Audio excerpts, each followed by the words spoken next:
Bonsoir à tous, bienvenue de nouveau sur la chaîne de l'Examen Crypto. Nous sommes toujours le vendredi 21 mars 2025. Actuellement, il est 16h45. On va faire un flash spécial sur la situation du Bitcoin. On va voir que, en réalité, depuis ce matin, il s'est passé énormément de choses et j'ai un indicateur qui s'est activé. Alors, on va regarder ensemble en détail, on va décortiquer tout ça au détail à travers de cette vidéo. Bien évidemment, je rappelle à tout le monde que tout ce que je vais dire n'est en aucun cas un conseil financier. C'est à vous de faire vos propres recherches. Et n'oubliez pas que le trading de crypto comporte des risques de perte partielle ou majeure.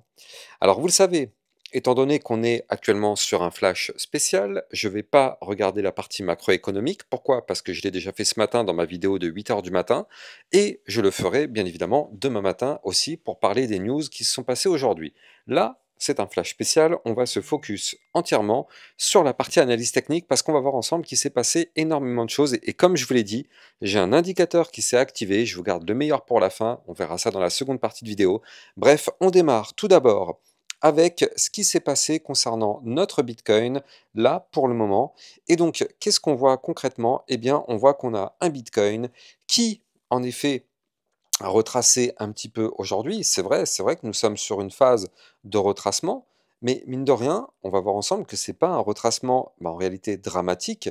Pourquoi je vous dis ça? Parce qu'en fait, tout simplement, le retracement qu'on a actuellement, eh bien, on est, alors en réalité, je vais le mettre plus comme ça, hein, vous allez mieux comprendre pourquoi je vous dis ça, mais on est tout simplement venu tester ici la ligne de tendance haussière. C'est-à-dire qu'en fait, souvenez-vous, depuis maintenant le 10 mars, je crois que c'était le 10 mars, oui, c'est ça, depuis le 10 mars, eh bien, en fait, on est en train de suivre une tendance haussière. On l'avait vu ce matin, effectivement, dans cette zone-là, on est sur une tendance haussière, même si, bien évidemment, si on prend la courbe de façon un peu plus dézoomée, on est dans l'ensemble dans une configuration baissière moyen terme. Mais depuis le 10 mars, par contre, on a repris de la force. Et donc, nous, justement, depuis ce 10 mars, eh bien, qu'est-ce qu'on voit? On voit qu'on est actuellement pour l'instant supporté par une ligne de tendance haussière, et vous le voyez, à chaque fois qu'on touche la ligne, vous le voyez ici, on rebondit dessus. On est venu la chercher une nouvelle fois ici, on a rebondi dessus. Et aujourd'hui, qu'est-ce qu'on a fait? On est une nouvelle fois revenu retester cette ligne de tendance. Donc pour l'instant, ça tient, heureusement d'ailleurs, j'ai envie de dire.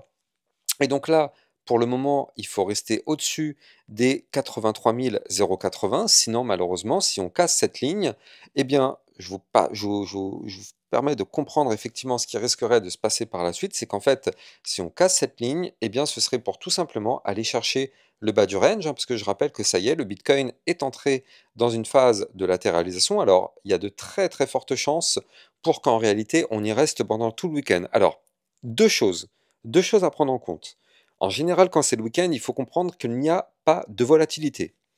Donc, en général, si on est le week-end, on fait des choses comme ceci. Voilà, ça c'est ce qui se passe le week-end. Donc là, vous l'avez compris, si effectivement on doit partir sur une phase de latéralisation, ça voudrait dire qu'on casse cette ligne de tendance haussière par le bas pour faire justement cette phase de latéralisation du week-end. Ça, c'est le scénario numéro un. Le scénario numéro 2, parce que là, on n'est pas encore tout à fait réellement dans le week-end, on est encore vendredi. Donc là, on peut très bien rebondir sur cette ligne, retourner rechercher le haut du range qui se trouve ici, quant à lui, à 84 739, casser ce range par le haut et reprendre de la force pour faire un nouveau point haut et consolider par la suite pour tout le week-end. Ce serait un autre scénario. Donc là, pour l'instant, on ne sait pas encore réellement qu'est-ce qui va se passer, mais au moins, comme ça, je vous mets sur la table justement les deux types de scénarios probables, en tout cas pour le moment. Maintenant, ce qu'il faut noter quand même, et c'est là où c'est intéressant, c'est que là, pour l'instant, tant qu'on est au-dessus de cette ligne de tendance haussière, la tendance est notre amie. Donc pour l'instant, la tendance est haussière, on a un espoir. Dans tous les cas, ici, vous le voyez dans la zone que je suis en train de vous dessiner à l'écran, voilà, ici, dans tous les cas, on sera fixé. On aura soit une cassure du range par le haut, soit une cassure de la ligne de tendance haussière par le bas. Mais dans tous les cas, on sera fixé et ça aura lieu dans les prochains jours. Donc là, on va surveiller ça du côté de notre Bitcoin pour voir si on arrive justement à faire la phase de consolidation au-dessus plutôt que de faire la phase de consolidation malheureusement dans la zone dans laquelle on est, ce qui voudrait dire qu'on casse la ligne de tendance haussière. Ce qui serait mieux, bien évidemment, vous l'avez compris, c'est de rebondir dessus. Ok, parfait. Donc là, en vue plutôt court terme, pour le moment, on est haussier. Donc pour le moment, tant qu'on est au-dessus de cette ligne, on est haussier. On ne sait pas encore pendant combien de temps, mais en tout cas pour l'instant, c'est le cas. Donc tant mieux. La vue moyen terme, je rappelle qu'en vue moyen terme, si on dézoome, Bien évidemment, là, cette fois-ci, nous sommes baissier, baissier depuis le 20 janvier. Même si on est en train de tenter une reprise depuis le 10, comme je vous le disais tout à l'heure, dans l'ensemble, on reste pour le moment baissier. On l'avait vu dans ma vidéo de ce matin, mais je rappelle que là, de toute façon, dans les combien? Dans les 7 jours, je crois, voilà, c'est ça, dans les 7 prochains jours, on aura une prise de décision. C'est-à-dire que dans les 7 prochains jours, soit on casse la ligne de tendance haussière par le bas, soit on casse la ligne de tendance baissière par le haut, mais dans les 7 prochains jours, ici, on aura un mouvement qui risquerait d'être assez impulsif. Donc on espère bien sûr que ce sera un mouvement vers le haut, mais là par contre, il faut se méfier parce qu'on est toujours au-dessus de la ligne, mais on est vraiment posé dessus. En tout cas, par rapport à aujourd'hui, beaucoup de personnes disent ça y est, c'est bon, on est reparti à 70 000 dollars, 77 000 et des poussières. Il y en a même qui me parlent de 55 000 dollars. Je rappelle que là, le niveau clé n'est pas briqué, hein. Les amis, oh, faut se réveiller là, attention. On est toujours au-dessus de la ligne. On est au-dessus de la ligne de tendance haussière. Moi, j'en sais rien si on va la briquer ou pas. Mais vous non plus, vous n'en savez rien. Personne au monde ne peut le savoir. Tout ce que je vois sur mon graphique, c'est que pour l'instant, on n'a pas fait de point bas plus bas que le précédent. Pour l'instant, on est en train de faire des points hauts de plus en plus haut et des points bas de plus en plus bas depuis le 10 mars. Donc pour l'instant, il n'y a rien, il n'y a pas d'inquiétude là ici. Alors oui, bien évidemment, si on casse la ligne, c'est vrai qu'on pourrait avoir un retracement pour aller chercher pourquoi pas les 79 669 ou encore les 77 980, mais pour l'instant, c'est pas le cas.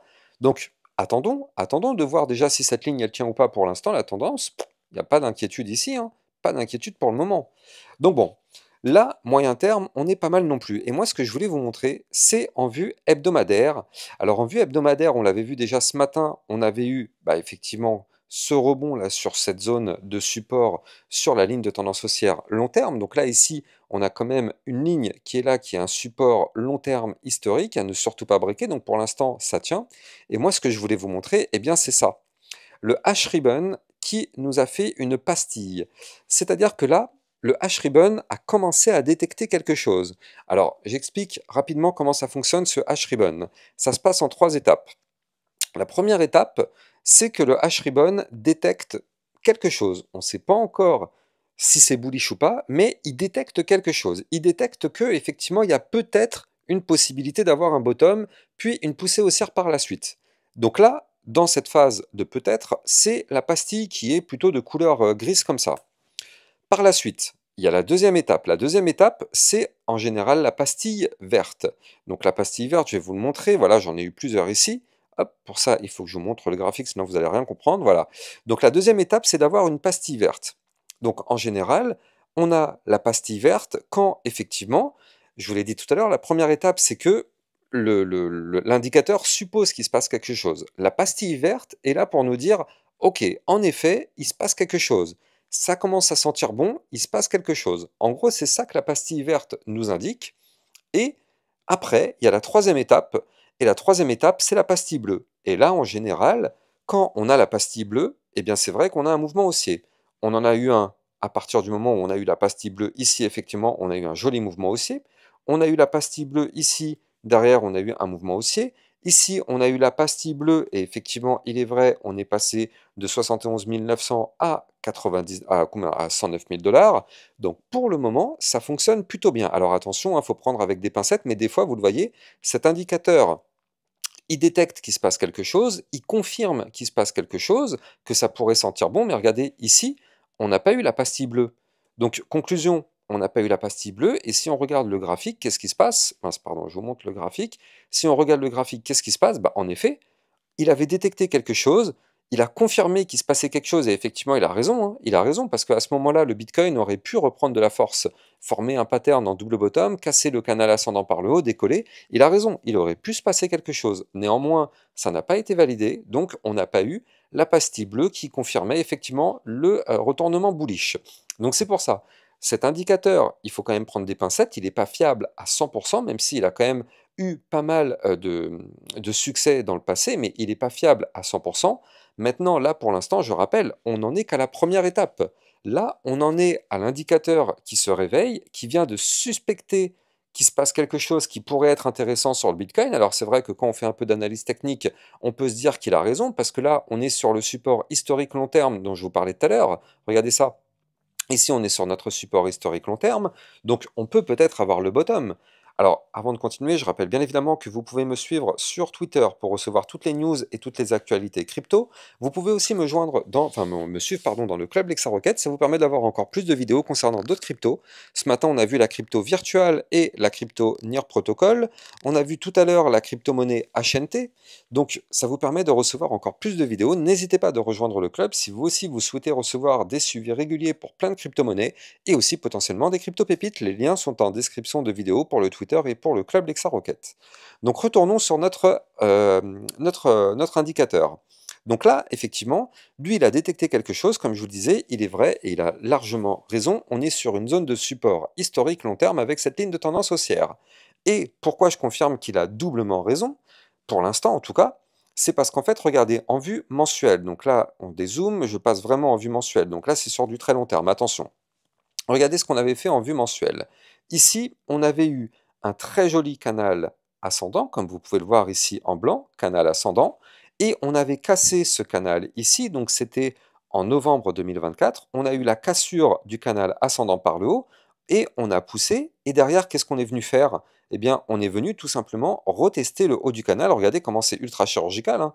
Là, en mars, on a fait un pullback parfait du haut du canal, on est revenu retester le haut du canal qui était le niveau clé qu'on avait breaké, on est revenu retester ce niveau clé de façon ultra chirurgicale, et pour l'instant on est au-dessus, donc c'est vrai que là pour l'instant on pourrait considérer qu'on a un bottom dans la zone entre les 76 000 $ et la zone des 81 000 $, ça pourrait être effectivement un bottom. Et donc c'est effectivement la deuxième raison qui pourrait indiquer le fait que, eh bien pour lui cet indicateur il s'active parce que il détecte tout ça. Donc, encore une fois, pour l'instant, on n'en est qu'à la première étape. Il n'y a pas encore la pastille verte, donc ça veut dire que pour l'instant, on n'en est que vraiment à la suspicion d'un petit quelque chose. Quand on aura la pastille verte, ça ne voudra toujours pas dire que ça y est, c'est bon, c'est to the moon. La pastille verte, je le rappelle, c'est juste pour confirmer que ce qu'il avait repéré, eh bien, c'est bel et bien présent. Et pour vraiment avoir, entre guillemets, une confirmation de mouvements intéressants à venir, eh bien, ce serait la pastille bleue. Donc, il va falloir attendre d'avoir cette fameuse pastille bleue avant de pouvoir effectivement se dire qu'on pourrait partir to the moon. Donc, à surveiller de très très près. Si on arrive à avoir déjà la pastille verte dans les prochains jours, prochaines semaines, ce serait déjà plutôt encourageant. Allez, j'espère que vous avez kiffé la vidéo. Si c'est le cas, n'oubliez pas de liker, commenter, partager au maximum cette vidéo. Ça vous permet de recevoir tous les jours 1, 2 à 3 vidéos concernant le Bitcoin et les altcoins. Et puis, je vous souhaite de passer une très très bonne fin de journée. Je vous dis à demain matin 8h pour une prochaine vidéo. Ciao, ciao! Bitcoin, Ethereum, you know the drill. Lost it all, but came back with the skill.